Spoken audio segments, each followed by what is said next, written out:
Hey guys, welcome back to our channel Ammu homes. So ఈరోజు video వచ్చేసి chicken pakodi ఎలా తయారు చేసుకోవాలో ఇప్పుడు చూపించబోతున్నాను.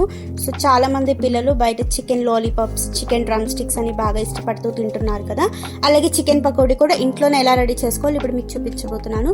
సో చూస్తున్నారు కదా, ముందుగా చికెన్ అనేది చిన్న చిన్న ముక్కలుగా కట్ చేసేసుకొని బాగా కడిగి పెట్టేసుకోవాలండి. ఇలా పెట్టుకున్న తర్వాత అదే చికెన్ ముక్కల్లో జీడిపప్పు, garam masala powder, chicken masala powder, ధనియా పౌడర్ అండ్ కొద్దిగా కారం, సరిపడా ఉప్పు, చిటికెడు పసుపు అనేది వేసేసుకొని బాగా పట్టించేసేయాలి ముక్కలకి.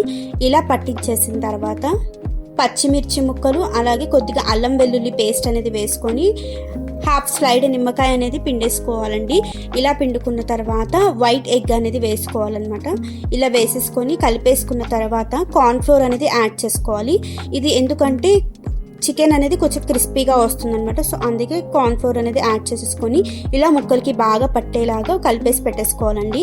పెట్టుకున్న తర్వాత స్టవ్ వెలిగించుకొని బాణీ పెట్టేసుకొని ఆయిల్ అనేది వేసుకొని బాగా హీట్ ఎక్కేంత వరకు ఆయిల్ని వేడి చేయాలండి. ఇలా వేడి చేశాక ఇలా పకోడీ టైప్ ఆఫ్ లాగా చికెన్ ముక్కలు అనేది మనం ముందుగా కలిపి పెట్టుకున్నటువంటి చికెన్ని ఇలా పకోడీ టైప్ ఆఫ్ లాగా వేసేసుకోవాలి.